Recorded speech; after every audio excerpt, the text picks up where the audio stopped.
Hey everyone, welcome back again on this political science net achievers YouTube channel. आज हम लेकर आए हैं part 10 top 20 most expected questions का। ठीक है, तो इससे पहले हमने 9 पार्ट्स हमने ऑलरेडी डिस्कस कर लिए। अगर आपने अभी तक वो वीडियोस नहीं देखे हैं तो डिस्क्रिप्शन में जाइए, उनके लिंक्स आपको मिल जाएंगे, वो वीडियोज़ भी आप देख लीजिए, क्योंकि सारे के सारे इंपॉर्टेंट क्वेश्चन हम यहाँ पर डिस्कस करें। ठीक है, तो अगर आप मेरे चैनल पर नए हो, पहली बार हो, मेरे चैनल को सब्सक्राइब ज़रूर कर दीजिए, बेल आइकन को भी प्रेस कर दीजिए ताकि आपको अपने वीडियोज़ की नोटिफिकेशन आपको मिलती रहे। ठीक है, तो आज का जो पहला क्वेश्चन है that is about polyarchy. Polyarchy means the कि जिसमें पोलियार्की कैसा फॉर्म ऑफ गवर्नमेंट होता है जिसमें पावर्स जो है बहुत सारे लोगों के हाथ में रहती है। ठीक है, एट द सेम टाइम। ठीक है, पोलियार्की मीन्स यहाँ पे ये पूछा गया है कि पोलियार्की का मतलब क्या है। People act both through the electoral system and the group processor. ठीक है, इलेक्टोरल सिस्टम के और ग्रुप प्रोसेसर दोनों तरीके से पीपल्स जो है यहाँ पे लोग जो है एक्ट करते हैं। ठीक है, यहाँ पे एक ऐसा फॉर्म ऑफ गवर्नमेंट होता है जो ना तो डेमोक्रेसी होता है, ना तो ये पूरी तरह से डिक्टेटरशिप होता है। ठीक है, मतलब देखो, पॉली का मतलब होता है मैनी। ठीक है, पॉलियार्की मतलब रूल ऑफ मैनी, बहुत सारे लोगों के हाथ में जो है पावर्स यहाँ पे सेपरेटली जो है इस्टेब्लिश रहती है, बहुत सारे लोगों के हाथ में यहाँ पे पावर्स रहती है। ठीक है, तो दैट इज़ कॉल्ड पोलियार्की। और पोलियार्की वर्ड जो यूज़ किसने किया, रॉबर्ट डाहल ने किया। हम नेक्स्ट क्वेश्चन में ये देखेंगे। A preface to democratic theory and polyarchy, ये बुक है। ठीक है, a preface to democratic theory and polyarchy, ये बुक किसने लिखी है, रॉबर्ट डाहल ने लिखी है। और पोलियार्की वर्ड को जो अमेरिका के कॉन्टेक्स्ट में रॉबर्ट डाहल ने जो है पहली बार यूज़ किया है इस वर्ड को, रॉबर्ट डाहल ने। तो ये क्वेश्चन भी प्रीवियस ईयर्स क्वेश्चंस में भी ये क्वेश्चन पूछा गया है पोलियार्की, और मैच करने के लिए आता है कि पोलियार्की के से कौन रिलेटेड है, तो रॉबर्ट डाहल, आपने भूलना नहीं है। और ये जो क्वेश्चन है, a preface to democratic theory and polyarchy, तो इसका आपने ईयर मुझे बताना है कमेंट करके कि ये बुक रॉबर्ट डाहल ने कब लिखी है। ठीक है, नेक्स्ट क्वेश्चन देखते हैं। द बुक, ये भी बुक है। ठीक है, द पॉलिटिकल, ईयर आपने मुझे कमेंट करके बताना है कि पॉलिटिकल सिस्टम जो डेविड ईस्टन की बुक है ये कब लिखी गई है, और डेविड ईस्टन को किस लिए जाना जाता है। इनका जो एक पॉलिटिकल सिस्टम के लिए जाना जाता है, बिहेवियरल मूवमेंट के लिए जाना जाता है, पोस्ट बिहेवियरलिज्म के लिए जाना जाता है। ठीक है, और साथ ही साथ इनको अथॉरिटेटिव एलोकेशन ऑफ वैल्यूज़ के लिए जाना जाता है, डेविड ईस्टन। ठीक है, और इनकी बुक्स के लिए तो जाना ही जाता है, और आपने इनकी बुक्स भी याद रखनी है। और इनके जो आइडियाज़ हैं, जैसे पॉलिटिक्स को उन्होंने अथॉरिटेटिव एलोकेशन ऑफ वैल्यूज़ कहा है। ठीक है, मूल्यों का अधिकारिक का आवंटन। ठीक है, राजनीति क्या है, मूल्यों का अधिकारिक का आवंटन है। खैर, हमने इस पर ऑलरेडी भी बात की हुई है, इन पे लेक्चर भी हमने डिलीवर किए हुए हैं। ठीक है, और बहुत अच्छे से हमने उसमें आपको बताने की कोशिश की है अथॉरिटेटिव एलोकेशन ऑफ वैल्यूज़ क्या है। ठीक है, तो आप वो वीडियो सारी अब आई होप आपने देखी होंगी, अगर नहीं देखी हो तो आप ज़रूर देख लीजिए। ठीक है, तो डेविड ईस्टन की बुक है पॉलिटिकल सिस्टम, आपने मुझे ईयर बताना है कि किस ईयर ये बुक लिखी गई है। ठीक है, नेक्स्ट क्वेश्चन है, who advocated post behavioural approach. वही बात आ गई। देखिए, हमने कहा कि डेविड ईस्टन किसके साथ रिलेटेड है, बिहेवियरल अप्रोच के साथ, लेकिन साथ ही साथ पोस्ट बिहेवियरल अप्रोच के साथ भी ये जुड़े हुए। For the first time who advocated post behavioural approach, तो ही इज़ डेविड ईस्टन। ठीक है, और When did the post behavioralist approach emerge? Post behavioralist approach कब इमर्ज होती है, मिड 60s। ठीक है, तो इसका जो एग्जैक्ट ईयर है वो 1969 में, जब इनका एक जो डेविड ईस्टन ने जो है पोस्ट बिहेवियरल अप्रोच को जो इन्होंने अनाउंस किया था। ठीक है, पोस्ट बिहेवियरलिज्म को अनाउंस किया था। ठीक है, तो डेविड ईस्टन पोस्ट बिहेवियरलिज्म से भी जुड़े हुए हैं। ठीक है, और पहली बार अगर मान लीजिए दशक पूछे गए हो, ठीक है, डेकेड्स पूछे जाते हैं कई बार इस तरह से कि 50s में हुआ था, 60s में हुआ था, 70s या 80s में। ठीक है, इस तरह से बहुत सारे क्वेश्चंस पूछे जाते हैं आपके डेकेड्स को लेकर भी। तो यहाँ पे अगर पोस्ट बिहेवियरलिस्ट अप्रोच की बात करें तो ये कब आई थी, मिड 60s में आई थी। ठीक है, नेक्स्ट जो हमारा क्वेश्चन है that the Greek viewed politics on the basis of, किस बेसिस पे ग्रीक पॉलिटिकल थिंकर, जैसे प्लेटो की बात करते हैं, एरिस्टोटल की बात करते हैं। ठीक है, तो वो लोग जो है पॉलिटिक्स को किस बेस पर देखते हैं, वो एथिकल टर्म के रूप में पॉलिटिक्स को देखते हैं। एथिकल टर्म का क्या मतलब है यहाँ पे, एथिक्स। ठीक है, कि राजनीति के अंतर्गत, ठीक है, मनुष्य को मुख्यतः कर्तव्यों की बात यहाँ पे की जाती है। ठीक है, उनके एथिक्स, उनकी वैल्यूज़, नॉर्म्स की बात की जाती है। ठीक है, जैसे मान लीजिए अगर एक फंक्शनल स्पेशलाइजेशन की बात की गई थी प्लेटो के द्वारा। ठीक है, कार्य विशेषीकरण की बात की गई थी, तो जिसमें मनुष्य का ये मौलिक कर्तव्य ही माना गया था कि मनुष्य को जो क्या करना चाहिए, अपने अपने फील्ड में अपने अपने काम को जोर देना चाहिए। मतलब अगर नाई जैसे नाई का काम करता है तो उसको केवल वही काम करना चाहिए, दर्जी अपना काम करता है तो उसको सिर्फ दर्जी का ही काम करना चाहिए, उसको अलग अलग फील्ड में अलग अलग कामों में उसको घुसने की या इंटरफेयर करने की ज़रूरत नहीं है। तो यहाँ पे इन चीज़ों को कैसे देखा जा रहा है, मॉरली देखा जा रहा है। मतलब मनुष्य यहाँ पे अपने अधिकारों की बात नहीं करेगा लेकिन अपने कर्तव्य ज़रूर उसको निभाने चाहिए ताकि न्याय की स्थापना की जा सके। ठीक है, प्लेटो के अकॉर्डिंग तो न्याय था ही वही। ठीक है, कि आप अपना अपना काम करिए, न्याय अपने आप स्थापित हो जाएगा, अपने अपनी फील्ड में काम करिए। ठीक है, जब आप एक दूसरे के कामों में इंटरफेयर करेंगे तो एक इनजस्टिस होगा, अन्याय होगा दूसरों के साथ। ठीक है, कि अगर मैं मान लीजिए दर्जी का काम करता हूँ और कोई मिस्त्री का काम कर रहा है, वो आके फिर मेरे काम में दखल अंदाजी कर रहा है, दर्जी का काम वो भी करने शुरू हो गया, तो मेरे साथ अन्याय हो रहा है। ठीक है, कि मेरे काम को उन्होंने अपना लिया और उनका काम कोई और ही अपना रहा है। ठीक है, कोई और प्रोफेशन वाला। ठीक है, तो इस तरीके से वहाँ पे ये बात की जाती थी। ठीक है, कि पॉलिटिक्स को क्या समझा जाता था यहाँ पे, एथिकल टर्म के रूप में समझा जाता था। क्योंकि जैसे मान लीजिए फिलोसफर किंग की बात की जा रही थी, तो राज्य के अंदर जो स्टेट के अंतर्गत जो लॉज होंगे, जो लीगल जो भी होगा, वो फिलोसफर किंग जो बोलेगा वही कानून होगा। ठीक है, कॉन्स्टिट्यूशन या कानून की कोई अलग से उसमें बात नहीं हुई है, बल्कि ये कहा गया है कि जो फिलोसफर किंग बोलेगा वही कानून बना जाएगा। और फिलोसफर किंग हमेशा अच्छा ही बोलेगा, क्योंकि वो फिलोसफर किंग ही बना तभी है। इतनी लॉन्ग जर्नी के बाद, इतनी लॉन्ग एजुकेशनल सिस्टम को क्रॉस करने के बाद कोई पर्टिकुलर पर्सन जब एक फिलोसफर किंग बनता है, तो आप सोच ही सकते हैं कि वो किस तरह के रूल्स बनाएगा, किस तरह के कानून बनाएगा। ठीक है, और डिक्टेटरशिप की तो बात उसने की नहीं, उसने जस्ट एक मोनार्किक फॉर्म ऑफ गवर्नमेंट को उसने सही माना है। बाकी डेमोक्रेसी को भी प्लेटो ने जो है एक भ्रष्ट रूप माना हुआ है। ठीक है, तो ये तो आपको क्लियर हो गया ना कि ग्रीक व्यू जो पॉलिटिक्स का वो तो कैसा था, एथिकल टर्म में देखते थे पॉलिटिक्स को। ठीक है, Greek political thinkers. Next question देखते हैं। नेक्स्ट जो क्वेश्चन है, the term politics has been drawn from the Greek word polis. ठीक है, देखिए इस तरह से क्वेश्चन हमने ऑलरेडी पहले भी डिस्कस किया हुआ है, और अगर आपको कोई इसमें लगता है कि कोई क्वेश्चन रिपीट हुआ तो कोई बात नहीं। ठीक है, आपकी एक रिवीजन हो जाएगी। जो वर्ड है हमारा पॉलिटिक्स वर्ड है, ये कहाँ से लिया गया है, ग्रीक वर्ड है ये पॉलिस। ठीक है, पॉलिस से ये वर्ड जो है पॉलिटिक्स लिया गया है, जिसका मतलब क्या है, सिटी स्टेट। इस तरह से भी आपको क्वेश्चन आ सकता है कि जो पॉलिटिक्स इसका ओरिजिन किस वर्ड से हुआ या किस भाषा के शब्द से हुआ है और इसका अर्थ क्या होता है। तो ग्रीक वर्ड पॉलिस से लिया गया है। ठीक है, पॉलिटिक्स, और इसका मतलब क्या होता है, सिटी स्टेट। ठीक है, जो छोटे वहाँ के जो राज्य होते थे। ठीक है, now next question that who define politics as that part of social science which treat the foundation of the state and principle of government. ठीक है, यहाँ पे पॉलिटिक्स को डिफाइन करने की बात की गई है कि किसने डिफाइन किया है इस तरीके से, that what is politics, politics is that part of social science, social science का वो पार्ट है politics, which treat the foundation of the state and the principal of government. ठीक है, स्टेट की फाउंडेशन और सरकार के या गवर्नमेंट के जो प्रिंसिपल्स, ठीक है, उनको जो है डिफाइन करता है या उनकी बात करता है पॉलिटिक्स। ठीक है, तो ये किसने कही है, ये वाली डेफिनेशन हिलमैन ने इस तरह की डेफिनेशन दी है पॉलिटिक्स को लेके। पॉलिटिक्स को लेकर अभी हम एक अलग से एक लेक्चर बनाएंगे। ठीक है, जिसमें तमाम जो भी पॉलिटिक्स के बारे में अलग अलग विचार हैं, इस पॉलिटिक्स का सब्जेक्ट मैटर क्या है, ठीक है, स्कोप क्या है, ये सारी चीज़ें हम डिटेल में करेंगे आगे। ठीक है, जो नेक्स्ट क्वेश्चन है that the credit for developing model of input output in political science, ये तो आपको पता ही है।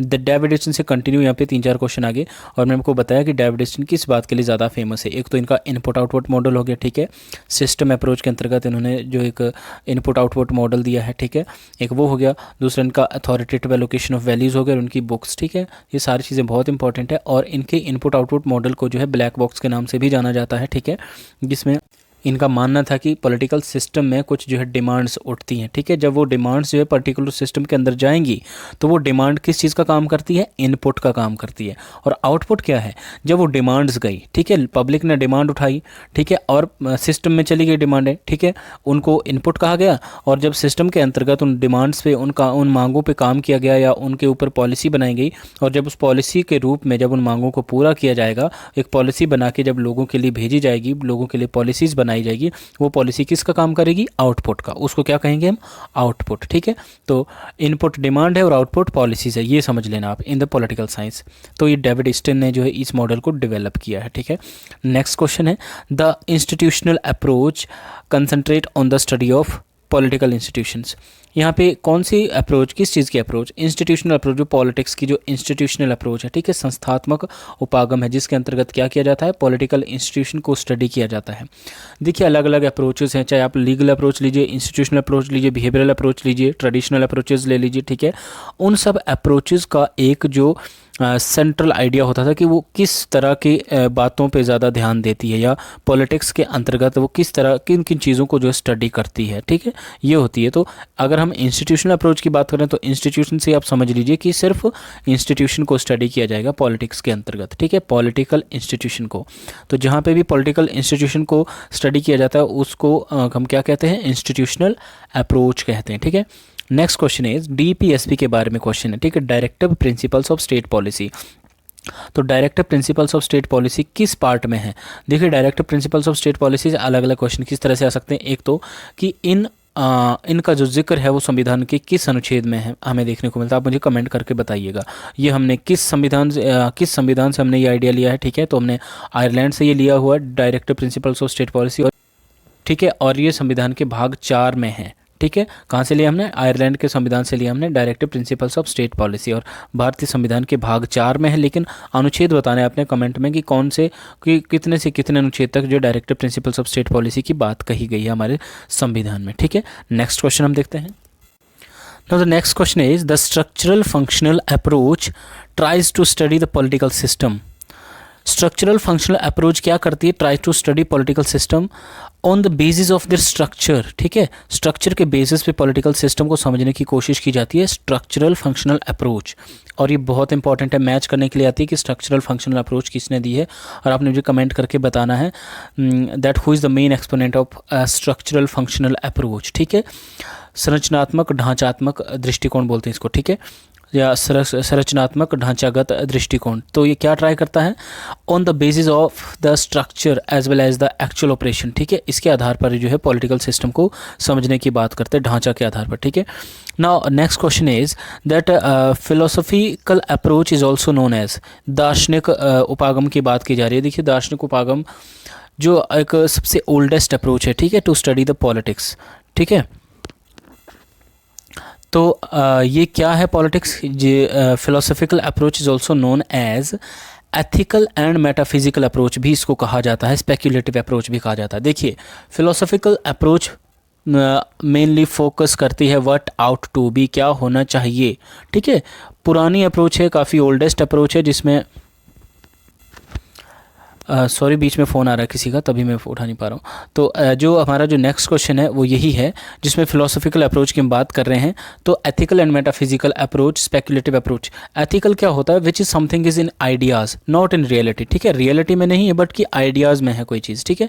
मेटाफिजिकल अप्रोच, स्पेक्युलेटिव अप्रोच, ठीक है, आधी अधूरी जानकारी या मतलब आप यूँ समझिए कि जस्ट एक आइडिया देना, एक सुझाव देना, ठीक है, व्हाट आउट टू बी, क्या होना चाहिए। इस आधार पर जो है फिलोसॉफिकल अप्रोच को जो एथिकल अप्रोच भी माना जाता है, मेटाफिजिकल अप्रोच भी माना जाता है, एंड स्पेक्युलेटिव अप्रोच भी माना जाता है, ठीक है। नेक्स्ट क्वेश्चन है on the most important function of the yes one of the most important function of the executive. देखिए जो आपकी एग्जीक्यूटिव है, लेजिस्लेचर है, जुडिशरी है, ठीक है, इनके जो फंक्शंस होते हैं आपको पता है कि एग्जीक्यूटिव की आपका लेजिस्लेचर क्या करता है? कानून बनाता है, ठीक है। पॉलिसी फॉर्मुलेशन का काम किसका है? लेजिस्लेचर का। लेकिन यहाँ पे मेन इंपॉर्टेंट फंक्शन किसका पूछा गया? एग्जीक्यूटिव का, ठीक है, जो आपकी कार्यपालिका है, इसका मेन काम क्या है? Implementation of policies and laws, ठीक है, पॉलिसीज़ और लॉज को जो है इम्प्लीमेंट करना, ये मुख्य काम है यहाँ पे एग्जीक्यूटिव का, ठीक है, एग्जीक्यूटिव का मुख्य काम है यहाँ पे, ठीक है। जो भी लेजिस्लेचर के द्वारा पॉलिसीज़ बनाई जाएंगी उन पॉलिसीज़ को इम्प्लीमेंट करना, ठीक है, और कानूनों का निर्माण करना, ठीक है, कानून को इम्प्लीमेंट करना, निर्माण करने का काम तो लेजिस्लेचर का है, ठीक है, और एग्जीक्यूटिव का काम क्या है? इन पॉलिसीज़ और लॉज को इम्प्लीमेंट करना। और जुडिशरी का काम क्या है? उसकी जस्टिफिकेशन करना कि क्या जो कानून बनाया गया क्या वो according to the constitutional rules है या नहीं है, ठीक है, ये काम किसका है? जुडिशरी का। तो नेक्स्ट क्वेश्चन है the legal approach to the study politics gained popularity in the 19th century. Option में 20th भी हो सकता है, 18th भी हो सकता है, 17th भी हो सकता है, लेकिन आपने जो क्या करना है, 19th सेंचुरी में जो है जो लीगल अप्रोच है पॉलिटिक्स को स्टडी करने की, जो लीगल अप्रोच है, ठीक है, वो कब पॉपुलर हुई ज़्यादा? 19th सेंचुरी में हुई थी, ठीक है। नेक्स्ट क्वेश्चन देखते हैं। Next question is very important, that important achievement of post behavioralist approach. जैसे हमने पोस्ट बिहेवियरलिस्ट अप्रोच की ऑलरेडी मैंने बात की कि किसने इसको प्रपाउंड किया था, डेविड ईस्टन ने, ठीक है, और कब किया था, मिड 60s में, ठीक है। तो इंपॉर्टेंट अचीवमेंट क्या है पोस्ट बिहेवियरलिस्ट अप्रोच की, that they presented a new image of discipline and pleaded for more relevant से रिसर्च, ठीक है। एक जो discipline mean subject political science, ठीक है, इसको जो इन्होंने एक नए तरीके से जो है यहाँ पे पेश करने की बात की और इसकी जो रिसर्च है, ठीक है, उसको मोर रेलिवेंट रिसर्च की बात की है, ठीक है। आपको पता है कि जो बिहेवियरल अप्रोच आई, ठीक है, उन्होंने जो कहीं ना कहीं जो ट्रेडिशनल अप्रोच थी उसका इन्होंने खंडन किया, ठीक है, कि ट्रेडिशनल अप्रोच में क्या होता है, सिर्फ इसी बात पे ध्यान देता है कि क्या है, क्या होना चाहिए, ठीक है। जबकि बिहेवियरल अप्रोच में ये कि भाई आप करंट बिहेवियर देखो स्टेट और मैन का, ठीक है, कि है क्या, ठीक है, और क्यों है, ठीक है, ये सब चीज़ें। तो इन्होंने जो नॉर्म्स या वैल्यूज़ को जो है दरकिनार करते हुए इन्होंने जो रियलिटी पे फोकस किया था बिहेवियरलिज्म के अंतर्गत। लेकिन जब पोस्ट बिहेवियरलिज्म आया तो पोस्ट बिहेवियरलिज्म के अंतर्गत जो वैल्यूज़ के साथ साथ रियलिटी दोनों को जो इंपॉर्टेंट माना गया है, ठीक है, मतलब रियलिटी के साथ वैल्यूज़ को भी अलग नहीं किया जा सकता, ठीक है। तो ये बात की गई थी पोस्ट बिहेवियरलिज्म के अंतर्गत, ठीक है, और एक रेलिवेंट रिसर्च की इन्होंने बात की है, ठीक है। Now next question is that which approach for the study of politics has been criticise as speculative and abstract. हमने ऑलरेडी बात की फिलोसॉफिकल अप्रोच की, ठीक है। इसको जो एक स्पेक्युलेटिव एंड एब्स्ट्रैक्ट मतलब इस ऐसी अप्रोच है जो अब करंट आइडियाज़ पे नहीं है, मतलब जो सच्चाई से दूर है, ठीक है, रियलिटी से दूर है, जस्ट एक आइडियाज़ जैसे मान लीजिए कि इस बात पे एब्स्ट्रैक्ट है ये, ठीक है, मतलब ऐसी अप्रोच है जो सिर्फ इस बात पे ध्यान देती है कि क्या होना चाहिए, रियलिटी से वाकिफ़ नहीं है, ठीक है, आधी अधूरी जानकारी पर ही ये अपना आइडिया देती है, ठीक है, फिलोसॉफिकल अप्रोच। तो इस आधार पर जिसको क्रिटिसाइज़ किया गया है, ठीक है, स्पेक्युलेटिव एंड एब्स्ट्रैक्ट कहकर, ठीक। Now next question is that right to education, शिक्षा का जो अधिकार है, has been placed in the Indian constitution under कब, 86th अमेंडमेंट एक्ट के द्वारा जो है भारत में राइट टू एजुकेशन को जो है संविधान में जोड़ा गया है, ठीक है। 86th अमेंडमेंट एक्ट था, वो कौन सा ईयर था और कहाँ किस में जोड़ा गया था, ये आपने मुझे कमेंट करके बताना है कि आप राइट टू एजुकेशन के बारे में आप क्या जानते हैं, ठीक है। नाउ नेक्स्ट क्वेश्चन है दैट आर्टिकल 17, ठीक है, आर्टिकल 17 क्या है, article 17 of Indian constitution provided for abolition of untouchability, ठीक है, छुआछूत की समाप्ति, आपके साथ किसी भी तरीके से सार्वजनिक स्थानों पर आपके साथ छुआछूत के आधार पर भेदभाव नहीं किया जाएगा, ठीक है। तो इसके अगेंस्ट जो है आपके पास राइट है छुआछूत की समाप्ति, ठीक है, कहाँ पे है, आर्टिकल 17 ऑफ इंडियन कॉन्स्टिट्यूशन। ये साधारण सा क्वेश्चन है, बिल्कुल डायरेक्ट क्वेश्चन है और सीधा क्वेश्चन है। नेक्स्ट क्वेश्चन है political theory of possessive individualism. तो मैंने बहुत बार क्वेश्चन आपको बताया और यहाँ पे रिपीट हो रहा है, तो अच्छी बात है, आपको एक रिवीजन भी हो जाएगी कि political theory of possessive individualism किसकी है। ये सीबी मैकफर्सन ने ये आइडिया दिया है पॉजेसिव इंडिविजुअलिज्म का, ठीक है, स्वतः मूलक व्यक्तिवाद, जिसमें सीबी मैकफर्सन ये मानते हैं कि व्यक्ति जो है अपनी क्षमताओं के आधार पर समाज में विकास तो कर रहा है, ठीक है, लेकिन साथ ही साथ वो ये मानता है कि जी उसका समाज के प्रति कोई भी दायित्व नहीं है या समाज के प्रति वो कोई भी रिस्पॉन्सिबल नहीं है अपने विकास के लिए, ठीक है। तो इसलिए वो कैसा है, वो पॉजेसिव है, वो व्यक्तिवाद कैसा है, पॉजेसिव है, जो ये क्लेम करता है कि जो कुछ किया मैंने खुद ही किया है, मेरी ही अपनी क्षमताएं हैं और मैंने ही सब कुछ किया हुआ है, ठीक है। जबकि समाज का उसकी तरक्की में या उसके विकास में कोई रोल नहीं मानता वो व्यक्ति, ठीक है, इसीलिए उसको जो पॉजेसिव इंडिविजुअलिज्म कहा जाता है।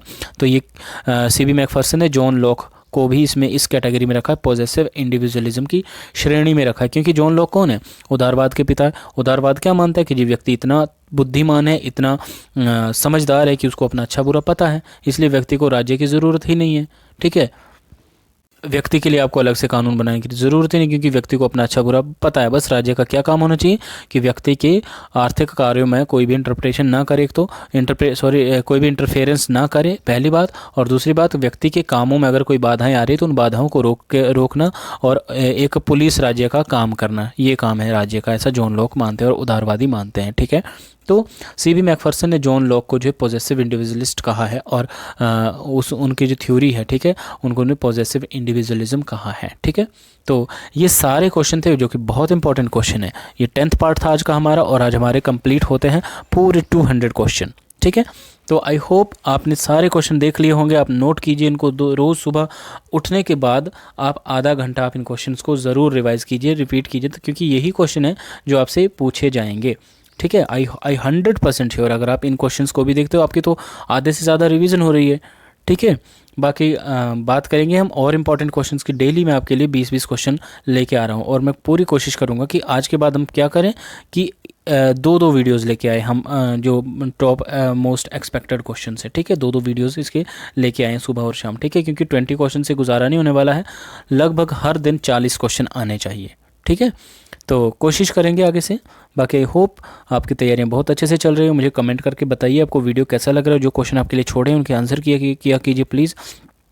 तो और साथ ही साथ अगर आप मेरे चैनल पर नए हो, तो पहली बार हो, तो मेरे चैनल को सब्सक्राइब ज़रूर कर दीजिए, बेल आइकन भी प्रेस कर दीजिए ताकि अपकमिंग वीडियोस की नोटिफिकेशन भी आपको मिलती रहे, ठीक है। और अपडेट देते रहिए कैसे आपकी तैयारियां चल रही है, क्या क्या कुछ हो रहा है, ठीक है। कमेंट बॉक्स में आप बता सकते हैं, ठीक है। मेरा नंबर भी, व्हाट्सएप नंबर भी होगा कमेंट बॉक्स में, आपको उसमें दे दूँगा डिस्क्रिप्शन में। अगर आप मुझे व्हाट्सएप के माध्यम से बताना चाहते हैं, कोई भी अपनी समस्या बताना चाहते हैं, तो आप बता सकते हैं, ठीक है। बाकी मिलते हैं नेक्स्ट वीडियो में, तब तक जय हिंद। अच्छे से अपना ध्यान रखिए और सेफ़ रहें, ठीक है। जय हिंद।